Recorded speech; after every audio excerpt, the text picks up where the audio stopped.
बिस्मिल्लाहिर्रहमानिर्रहीम। नाज़रीन, इस वीडियो क्लिप में आपको ये बताया जाएगा कि जो ज़्यादा कलराठी ज़मीन है वहाँ पे मुंजी को कैसे कामयाब किया जाए। आपने देखा है कि मुंजी के खेतों में बूटा मारने के बाद भी मुंजी जो है ना वो मरना शुरू हो जाती है, पैचेज की सूरत में काफ़ी बर्बादी हो जाती है। वो नमकियात की ज़्यादती की वजह से होता है। तो ऐसी ख़राब ज़मीनों में ये कलर सारे राइस जोन के अंदर इस तरह काफ़ी ज़्यादा प्रॉब्लम है। तो क्या क्या तदबीर की जा सकती है? देखें जी, पहली तो बात यह है कि धूल बर्दाश्त करने वाली अकसाम जो है ना, जैसा कि PK 386 या नयाब ERI 9 या नयाब 2013, ये बर्दाश्त कर जाती हैं। हमारी ये जो ना BS2 जो है यानी कायनात जिसे कहते हैं, या नयाब या सुपर बासमती, ये धूल नहीं बर्दाश्त कर। धूल वाली मीनों में ये तो ख़राब हो जाती हैं।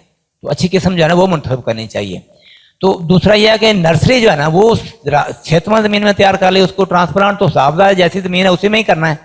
तो अच्छी ज़मीन में नर्सरी तैयार कर ली जाए तो फिर उसका टोरा सही रह जाता है।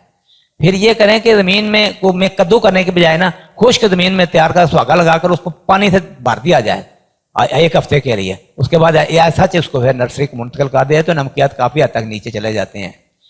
एक बड़ी ज़रूरी बात है कि नर्सरी की उम्र हम कहते हैं कि 1 महीने के राउंड अबाउट जो है नर्सरी मुंतकिल करें, लेकिन ये जो कलाठी ज़मीनों में लगानी है तो 40, 45 या 50 दिन की नर्सरी, ज़्यादा उम्र की नर्सरी वगैरह बेहतर ग्रो कर जाती है। वो अगली जगह पे जाकर ना सही जगह सही ग्रो कर जाती है। तो छोटी उम्र की नर्सरी ना लगाई जाए।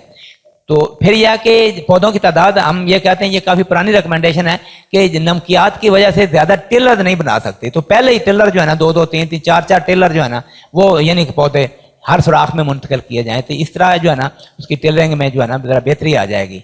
तो एक आध नहरी पानी का भी इंतजाम करना चाहिए, खास तौर पर जब उसने गोब की हालत में आना है तो उस वक्त कोशिश करके जो है ना एक आध मरतबा जो है नहरी पानी का भी इंतजाम कर लीजिए। अगरचे इसकी शार्टेज हो रही है तो ये भी एक ज़रूरी अमल है कि अगर पहले नहीं नहरी पानी दस्तियाब, ट्यूबवेल का पानी